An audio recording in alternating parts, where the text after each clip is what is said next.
محرم الحرام قمری سال کو سن ہجری یا اسلامی سال سے تعبیر کیا جاتا ہے۔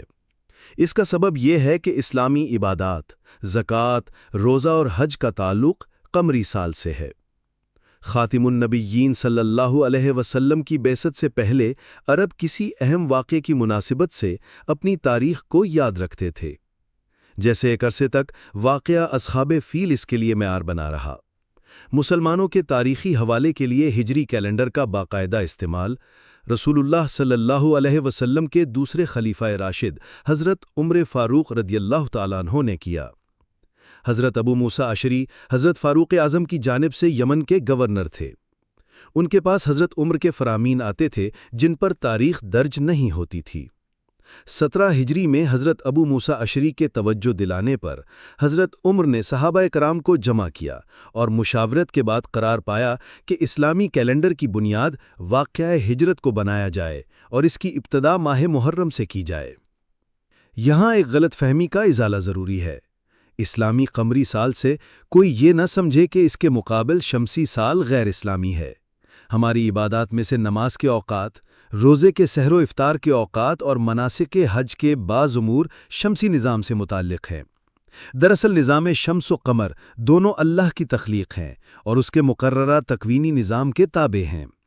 اللہ تعالیٰ کا ارشاد ہے، سورج اور چاند اللہ کے مقررہ ضابطے کے پابند ہیں، اور زمین پر بچھا ہوا سبزہ اور درخت اپنی اپنی نوع کے مطابق اللہ کے حضور سجدہ ریز ہیں۔ الرحمن 5-6۔ اور سورج اپنے مقررہ راستے پر رواں دواں ہے۔ یہ بہت غالب بے حد علم والے خالق کا بنایا ہوا نظام ہے، اور چاند کے لیے ہم نے منزلیں مقرر کی ہیں یہاں تک کہ وہ مہینے کے آخر میں کھجور کی پرانی شاخ کی طرح ہو جاتا ہے۔ نہ کو سورج کی مجال ہے کہ چلتے چلتے چاند کو جا پکڑے، اور نہ رات دن سے پہلے آ سکتی ہے، اور سب سیارے اپنے اپنے مدار میں تیر رہے ہیں۔ یاسین 38-40۔ اللہ تعالیٰ کے تکوینی نظام میں ابتدائے آفرینش سے سال 12 مہینوں پر مشتمل رہا ہے۔ ارشاد باری تعالیٰ ہے، بے شک جس دن سے اللہ نے آسمانوں اور زمینوں کو پیدا کیا اس کی کتاب تقدیر میں مہینوں کی تعداد 12 ہے، ان میں سے 4 مہینے حرمت والے ہیں، یہی دین مستقیم ہے۔ التوبہ 36۔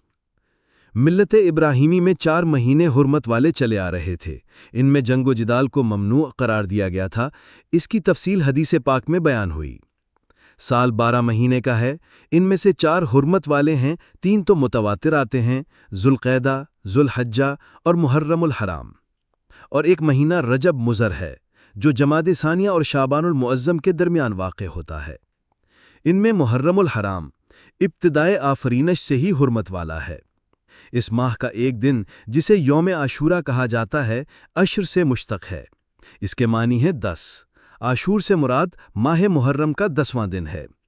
بعض اہل علم کا قول ہے اس دن کو عاشور اس لیے کہتے ہیں کہ اس دن اللہ تعالیٰ نے 10 انبیاء علیہم السلام پر اپنی خصوصی نعمتوں کا نزول فرمایا۔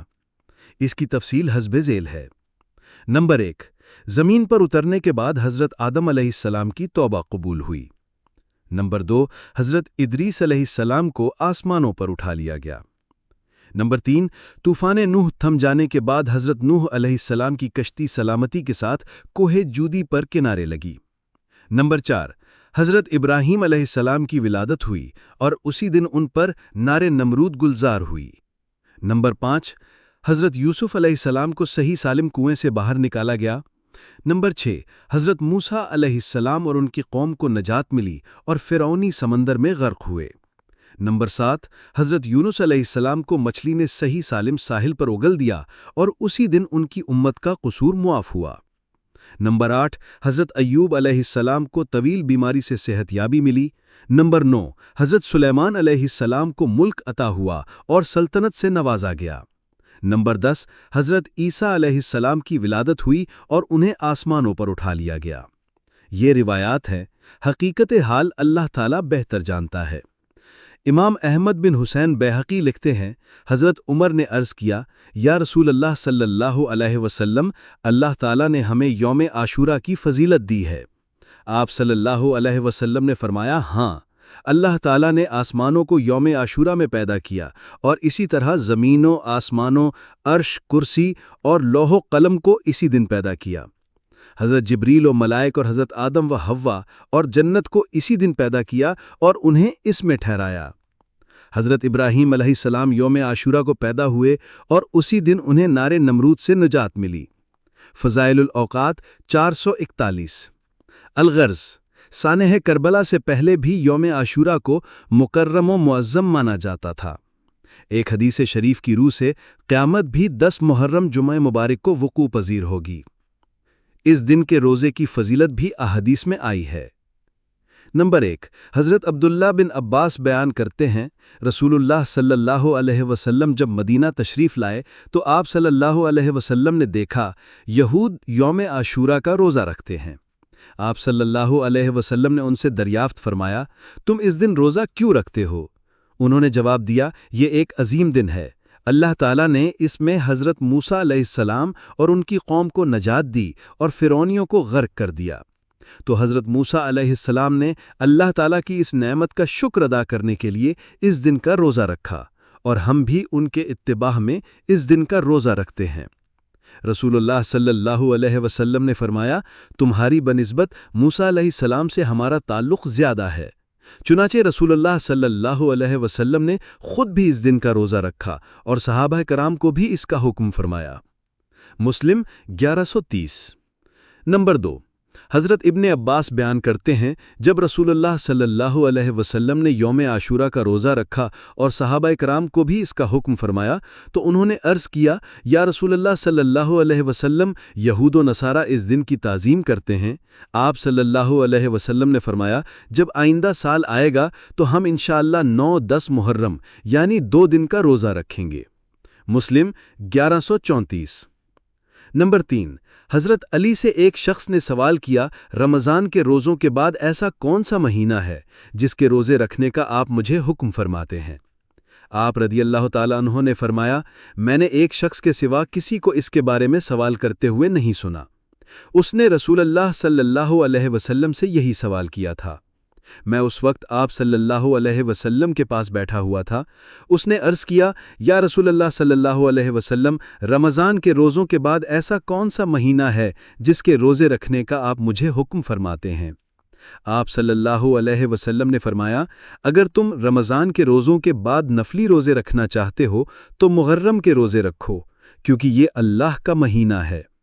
اللہ تعالیٰ نے اس میں ایک قوم کی توبہ قبول فرمائی اور بعد میں آنے والوں کی توبہ بھی اس مہینے میں قبول فرمائے گا۔ ترمذی 741۔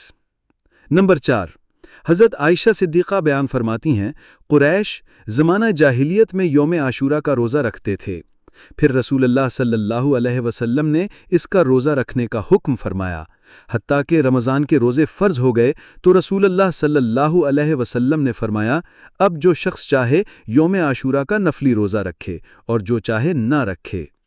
مسلم 1125۔ اس حدیث سے معلوم ہوتا ہے، ابتدائے اسلام میں یوم عاشورہ کا روزہ واجب تھا، بعد میں اب اس کی حیثیت نفلی روزے کی ہے۔ لہٰذا جن احادیث مبارکہ میں یوم عاشورہ کا روزہ رکھنے کا حکم فرمایا وہ سنت استحباب کے درجے میں ہے۔ پھر 61 ہجری میں سانحہ کربلا محرم الحرام کا سب سے بڑا عنوان قرار پایا۔ اس ماہ کے شروع ہوتے ہی ہر مسلمان کے ذہن میں امام عالی مقام اور ان کے اعوان و انصار رضی اللہ عنہم کی بے مثال قربانیوں کی یاد تازہ ہو جاتی ہے۔